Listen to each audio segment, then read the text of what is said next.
Bem-vinda, bem-vindo. Hoje falaremos de filosofia com muita estima. Estima significa sentimento de carinho, de apreço, afeição, afeto, admiração ou respeito em relação a alguém, a algo ou a si mesmo.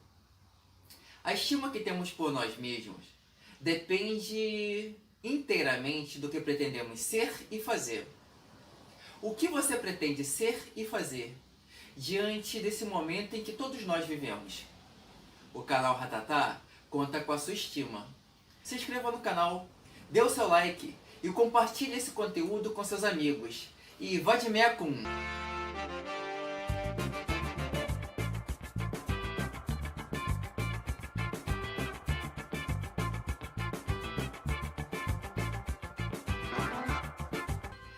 Como nós já vimos, a filosofia surge do maravilhamento do mundo, do espanto diante da vida. Daí surge o filosofar. O espanto inicial da filosofia começou há muito tempo atrás na África. Além de ser um continente gigantesco, a África é o continente com as mais antigas atividades humanas. Sua ancestralidade abarca diferentes milênios, culturas, idiomas e países. Guiado pelo maravilhoso autor Tiago Tamazauskas, no grande livro Filosofia Africana, Pensadores Africanos de Todos os Tempos, abordarei aqui com vocês nesse vídeo, de uma forma resumida, é claro, os principais tópicos para se estudar a filosofia africana. Uma civilização sem igual surgiu há milênios atrás, às margens do rio Nilo, no Kemet, Antigo Egito. São mais de 3 milênios de história, que vão do período pré-dinástico até o helenismo. Durante todo este tempo, as conquistas egípcias não foram poucas. Grandes avanços e conquistas foram feitos em campos tão diversos como agricultura, metalurgia, astronomia, matemática e arquitetura. A palavra sabedoria e conhecimento, em hierógrafo, é composta de uma boca, uma placenta e um papiro. Além de nos fazer pensar se a ideia socrática de filósofo como parteira é original, isso também nos mostra principalmente que a ideia de sabedoria já estava no vocabulário do Antigo Egito. Adicione um homem sentado a esse hieróglifo, e você terá a palavra erudito ou sábio. Na cultura quemética, o erudito ou sábio não é apenas quem conhece a literatura, mas quem se aprofunda sempre buscando e dando conselhos capazes de resolver complicações. A cultura quemética produziu ideias originais que ainda não haviam sido exploradas por nenhum povo da humanidade. No Livro dos Mortos, que era uma espécie de manual colocado junto das múmias, com instruções e feitiços que os falecidos poderiam usar no mundo dos mortos, vemos algumas dessas ideias, tais como a preparação para a morte como a parte mais importante da vida, a ideia de imortalidade da alma, a ideia de separação do corpo-mente, a classificação de vários tipos de mente em um mesmo indivíduo, princípios éticos e morais, a ideia de correlação entre justiça e verdade, e por aí vai. E tudo isso há mais de 6.500 anos atrás. No Sebaite, temos ensinamentos e instruções éticas, políticas e metafísicas sobre como governar com sabedoria e como viver bem. O Sebaite era um gênero literário com a finalidade de educar os filhos dos faraós, os escribas, vizires e demais membros do alto escalão da realeza faraônica. Imhotep foi o primeiro grande gênio amplamente celebrado da humanidade. Entre seus feitos está o de ter escrito o mais antigo tratado de medicina da história e de ser o grande arquiteto que construiu as primeiras pirâmides do Egito. Se você acha que as primeiras pirâmides do Egito foram construídas por escravos, está enganado. Eram funcionários pagos e eles tinham até tratamento médico. Isso há 5.500 anos atrás. Corrija a si mesmo diante de seus próprios olhos. Cuidado para que outra pessoa tenha que corrigir você. Parece um ensinamento de algum guru atual, não é? Mas não. A frase aqui é de Hajyadev e tem mais de 47 séculos atrás. Ele fala da necessidade da auto-observação e autocorreção. Para ele, viver é se preparar para morrer. Vemos que Platão não foi tão original assim. Ptahotep escreve o primeiro tratado de ética e filosofia moral da história da humanidade. Trata-se de conselhos que ele deu para seu filho, cuja essência está no ideal de Maat, a deusa da verdade e da justiça. Vemos em quem Aristóteles se inspirou para escrever Ética a Nicômaco, seu filho. Mericaré escreveu o texto político mais antigo da humanidade. Foi o primeiro rei filósofo da história. Os ensinamentos de Mericaré é um manual de como governar no formato de um testamento, onde ele relembra seus erros e acertos. Teria influenciado Santo Agostinho em Confissões? Quegemene, em Instruções de Quegemene, se apresenta como orientador de virtudes, uma espécie de professor de ética. O modelo por excelência da pessoa virtuosa entre os egípcios era o de alguém que escuta mais do que fala.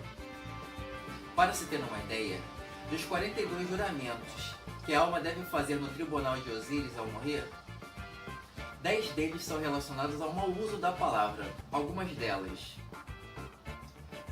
não proferi mentiras, não proferi palavras sujas, não sou de falsidades, não caluniei, não blasfemei, não forcei debates, não multipliquei palavras em discursos, não levei alguém ao erro,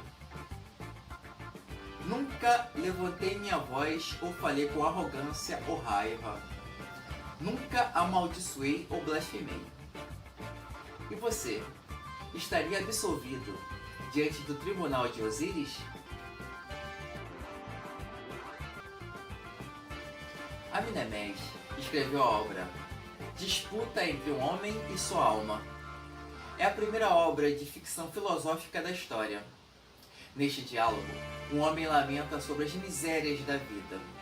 O autor reflete sobre o suicídio. Teria inspirado Albert Camus? Com Anup. Escreveu a obra O Camponês Eloquente, onde conta a história de um camponês que é enganado e tem seus animais roubados por um oficial, que além disso, ainda o castiga injustamente. É uma verdadeira defesa da justiça social, mostrando que a luta de classes, a preocupação com os pobres, ou seja, a justiça social nua e crua, são problemas muito antigos. Já estavam presentes na filosofia quemética no Egito Antigo, há mais de 4.000 anos atrás. Antes das universidades europeias, nas madraças árabes, do Liceu de Aristóteles e da Academia de Platão, o Antigo Egito criou a primeira escola filosófica da história. Tutmés III criou as escolas de mistérios. Essas escolas foram tão importantes que muitos filósofos gregos foram iniciados nelas, tais como Tales de Mileto, Pitágoras, Demócrito e Platão. E findando a filosofia quemética do Egito Antigo, vemos uma das maiores invenções de todos os tempos, o monoteísmo. Sim, o Egito Antigo não influenciou só a filosofia e a ciência, influenciou fortemente a teologia também. Akhenaton criou o conceito de um só Deus. Para ele, o Criador de todas as coisas não é o Deus de um povo ou de uma tribo, mas o Deus comum de toda a humanidade. Esse Deus único, ele chamou de Atom, que para ele é onipresente e onisciente. Akhenaton significa o Filho de Deus, o adorador de Deus, ou o servo de Deus. A partir do século XII, antes da era cristã, o reino do Egito foi dominado por assírios, persas, macedônios, romanos e finalmente pelos árabes. Como vimos, o Egito Antigo foi fonte de inspiração para a criação da filosofia grega e da teologia judaica. No período helenístico, O centro criativo volta mais uma vez para o norte da África, em Alexandria, no Egito. Na filosofia, aconteceram 4 grandes movimentos: o neopitagorismo, o neoplatonismo, o judaísmo helenista e a patrística. A maioria dos grandes padres da igreja que elaboraram a filosofia e a teologia cristã era do norte da África. De Cartago, onde hoje seria a Tunísia, até Hipona, onde hoje seria a Argélia. É bom lembrar que o cristianismo surgiu no Oriente e foi no continente africano onde surgiram as primeiras formulações filosóficas e teológicas do cristianismo primitivo. Na Idade Média do continente africano, vemos surgir a cultura iorubá, que terá uma grande influência no Brasil, através do candomblé e da umbanda, com a religião dos orixás. Nós estudaremos aqui sua filosofia nos próximos vídeos, quando estudarmos cada uma das escolas filosóficas da África. Surge também nesse período o Reino do Congo e a filosofia Bantu. O domínio europeu na África gerou, infelizmente, a escravidão moderna, como sabemos. Uma das primeiras vozes a se levantar foi o filósofo Koki Brunafou, que criticou a tirania. Zeria Jacob, cuja principal obra, Ratatá, dá nome ao nosso canal, funda no século XVII na Etiópia o racionalismo africano. O tema central foi o Ratatá, que significa investigação à luz do conhecimento, uma investigação minuciosa dos fatos e a eliminação de tudo aquilo que não pudesse ser justificado pela razão, criando assim a escola racionalista africana. Sua postura crítica o fez alvo de perseguição e o obrigou a viver algum tempo escondido em uma caverna, onde escreveu sobre filosofia e religião. No século XVIII, Anton Wilhelm Amo desafiou a ideia de Descartes de que o corpo e a mente são substâncias distintas que interagem entre si pela glândula pineal. Como médico, ele defendia que os sentidos e as sensações pertenciam necessariamente ao corpo, sem o qual seriam impossíveis qualquer mente. No século XIX, Edward Vilmont Blyden cria o pan-africanismo e o conceito de personalidade africana. Para ele, certas singularidades da raça negra permitiriam uma renascença africana, se soubessem proteger sua cultura das influências externas. Ele examinou a estrutura da sociedade africana entre os povos não contatados por cristãos europeus nem por muçulmanos do Oriente, e identificou que essa sociedade era essencialmente cooperativa, onde todos trabalhavam por todos. Ninguém era privado nem do trabalho, nem dos cuidados como comida, remédios e roupas. No século XIX, James Africanus Bill Horton usou evidências históricas para desbancar retórica racista e defendeu que todas as raças possuem capacidade de ter um conceito bem prático do que é civilização. Após a Segunda Guerra Mundial, a independência das colônias iniciou uma nova fase na filosofia africana. As dos países de língua francesa e as dos países de língua inglesa.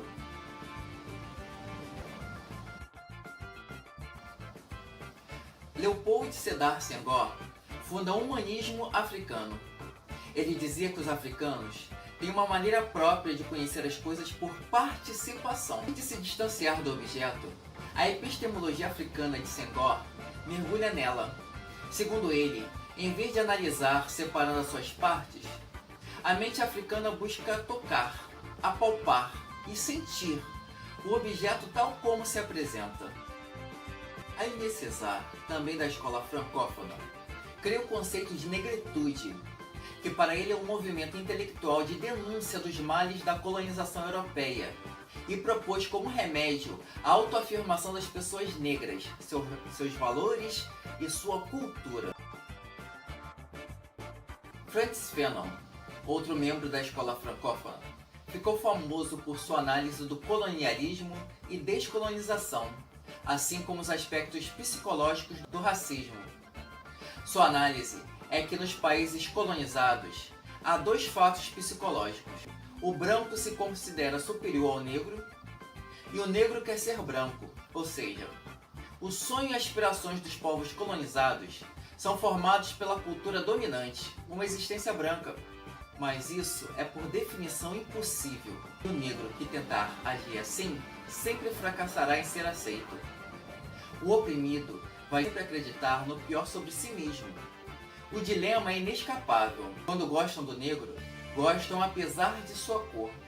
De qualquer forma, o negro está preso a um círculo infernal. Para Fanon, a única solução possível é superar os pressupostos da cultura branca europeia e transcender seu paradigma racial em vez de o inverter. Quando o negro se revolta, não é por uma cultura particular. O negro se revolta simplesmente porque, por muitas razões, não consegue mais respirar.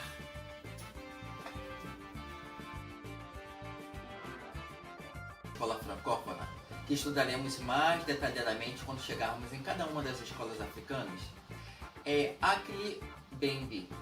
Para ele, o capitalismo e a democracia venceram o nazismo e o comunismo, mas andam cada vez mais separados. Em outras palavras, cada vez mais os anseios democráticos divergem dos interesses financeiros. Como teólogo, John Beatty foi o primeiro a desafiar a visão preconceituosa cristã de que os cultos tradicionais africanos eram demoníacos. Como filósofo, foi pioneiro em mostrar que todas as religiões africanas compartilham uma mesma base filosófica, fruto de uma ancestralidade em comum. Beatty foi o responsável por popularizar o termo Ubuntu, que ele define como "eu sou porque nós somos, e uma vez que somos, eu sou".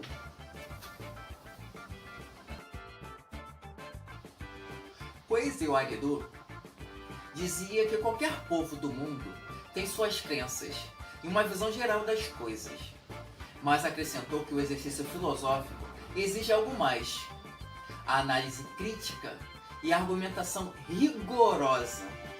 Você gostou do conteúdo desse vídeo? Acrescentou algo ao seu conhecimento? Deixe aqui seu comentário, dê o seu like, se inscreva no canal Ratatá. Para você que acompanha o canal Ratatá, sabe que é muito importante para nós indicar as fontes que serviram de pesquisa para a produção do conteúdo deste vídeo. Filosofia Africana, Pensadores Africanos de Todos os Tempos, do Tiago Tamazauskas. Este foi praticamente um manual que guiou da produção do conteúdo deste vídeo. O Tiago ele apresenta mais de 40 grandes pensadores da filosofia africana, desde o Antigo Egito até os pensadores atuais. Uma obra que vai enriquecer muito a sua cultura é o Livro dos Mortos do Antigo Egito. Esse livro, como eu disse, ele fazia parte dos rituais fúnebres dos egípcios. Então ele era deixado junto à múmia para auxiliá-la na sua viagem rumo ao além. História da filosofia africana, do Myro Clive. Este autor ele aborda a filosofia africana de 1920, o período ali das independências, até os dias atuais. Filosofia africana, das independências às liberdades. Do Severino Goenra. Este autor ele aborda várias tendências da filosofia africana, seja a filosofia da negritude, o pan-africanismo, o socialismo africano, a etnofilosofia. Vários conceitos, várias escolas da filosofia africana são abordadas nesta grande obra. A filosofia africana da Lara Castro. Esta autora vai abordar a filosofia africana a partir das independências. Filosofia africana da Fernanda Silva. Para ela, a filosofia africana ainda está em desenvolvimento. A razão africana. Breve história do pensamento africano contemporâneo. O autor oferece um panorama claro e articulado sobre pensadores e conceitos que ajudaram a romper os grilhões da África e do mundo inteiro. A invenção da África, gnose, filosofia, a ordem do conhecimento. Nós teremos um vídeo mais adiante que vai tratar de teoria do conhecimento ou epistemologia.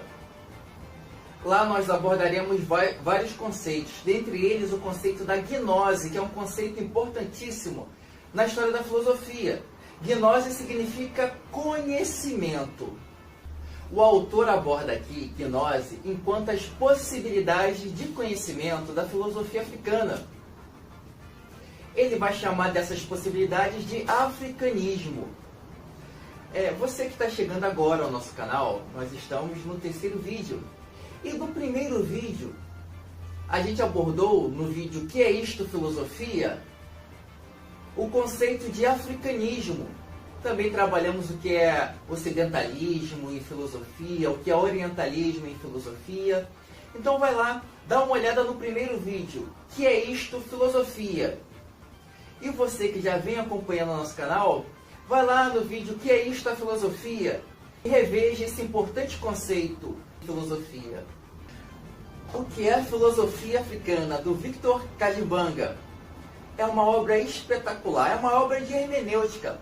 Ela nos ajuda a interpretar a filosofia africana. Nesta obra, eu retirei o texto de hoje. Para você que está chegando agora no nosso canal, para fechar cada vídeo, nós costumamos ler um texto de algum filósofo. No primeiro vídeo, lemos um texto da filosofia oriental. No segundo vídeo, lemos um texto da filosofia ocidental. E hoje, é claro, falando da filosofia africana, leremos um texto de um filósofo africano, que nós retiramos aqui, desta importante obra. O negro é o homem da natureza. Ele vive tradicionalmente da terra e com a terra, no cosmo e pelo cosmo. O negro é um ser sensual, um ser para os sentidos abertos, sem intermediações entre sujeito e objeto. Sujeito e objeto ao mesmo tempo. Ele é sons, odores, ritmos, formas e cores. O negro não é desprovido de razão. Porém, sua razão não é discursiva. Ela é sintética. Ela não é antagonista. Ela é simpática. É um outro modo de conhecimento. A razão negra não empobrece as coisas. Ela não as molda em esquemas rígidos, eliminando os sulcos e as seivas. Ela flui nas artérias das coisas. Ela experimenta todos os contornos para se alojar no coração vivo do real. A razão negra é intuitiva por participação. Ela não assimila, ela se assimila. O homem negro vive com o outro em simbiose. Ele conhece o outro. Sujeito e objeto são aqui dialeticamente confrontados, no ato mesmo do conhecimento, que é ato de amor. O negro africano poderia dizer: eu sinto o outro, eu danço o outro, então eu sou. Ora, dançar é criar, sobretudo quando a dança é dança do amor. É este, em todo caso, o melhor modo de conhecimento.